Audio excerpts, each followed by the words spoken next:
Consultants, reports, and permits.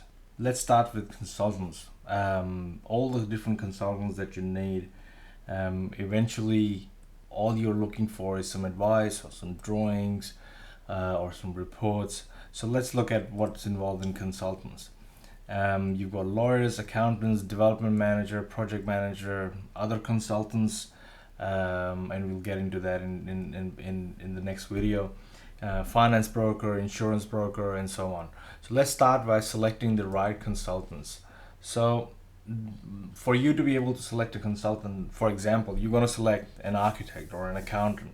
You will want to know whether or not they've actually handled accounts for a development before. If they haven't and they don't know what you're doing, they will not be able to give you the right advice. Or an accountant who's actually only ever designed single dwellings and who wouldn't have a clue how to put 12 townhouses or 16 apartments together. So you do not want to go there. There are accountants and there are architects who specialize in certain things. So make sure that you go and find the person who actually specializes in something that you're about to do. And there's all different kinds: bottom level, middle level, and high end. Believe it or not, it's not like once you've got an architect, you always stick with that architect forever. No, we've got 4 different architects, and all 4 of these architects are actually, I deal with them for the kind of job that they're doing. If it's cheap and nasty stuff, sausage factory stuff that just comes out, townhouses, bang, churn them over, finished, we go to the cheapest one because that architect can handle all of them. If we are building any 4 townhouses or something anymore, or a little bit bigger, we go to another architect, and that architect is good because he includes a lot of details that, as a builder, because I've got my own construction company. My builder loves him. Why? Because he includes all the details that a builder wants to see on the drawings, and we can handle that. However, there's a development that we are doing, which first we were looking at about 18 townhouses, and then we were looking at something which with 16 apartments. That architect is not capable of being, or their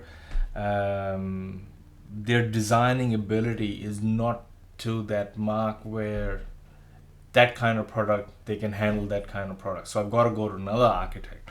So I've got 4 different architects that I work with. So make sure that you know what you are building, and the consultant that you go to, they specialize in that. So you can find out finished products, or you can get a referral from somebody, or your friends recommends you to a particular consultant that they've used in the past.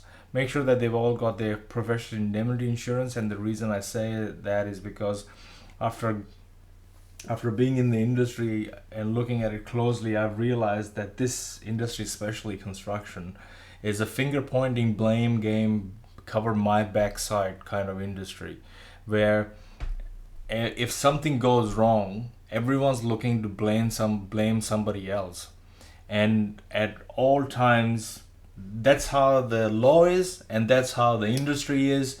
And if you make a mistake, they are very costly, and all they're trying to do is trying to point a finger at somebody else. It's because of you, and because you didn't do that, or because you didn't listen, or you didn't take my advice. That happened.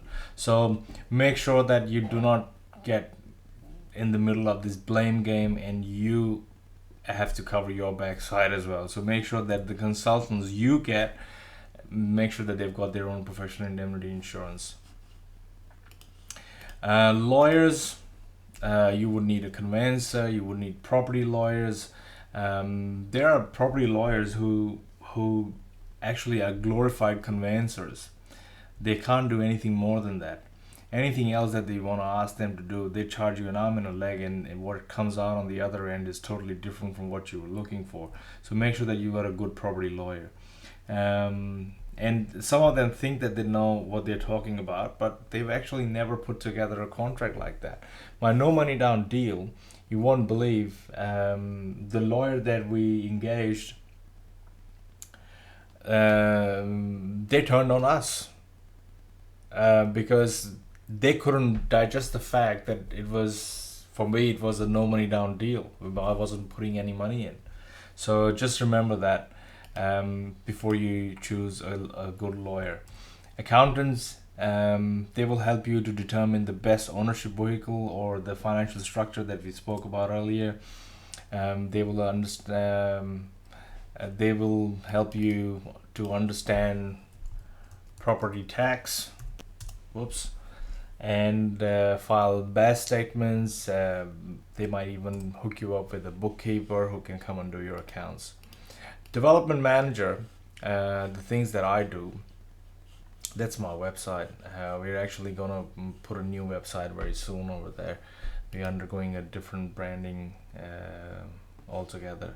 So the overall development strategy, you've got cited. What a development manager does is, it develops overall development strategy, site identification, due diligence, concept development, financial feasibility, business case development. Business case development is very similar to putting a project report together. However, business case development also includes comparing the opportunity cost of that money. If you do this, if you do that, what is the opportunity cost of that money? So risk identification and management, finance and structuring, procurement strategy, what is the best financial structure to acquire the asset, legal documentation, engaging consultant, obtaining planning permits, and organizing marketing and sales and occupancy permits and so on. Project manager, on the other hand, project manager is concerned more with construction, so site reports, working drawings, engaging consultants, specifications, bill of quantities, estimation and procurement for the construction.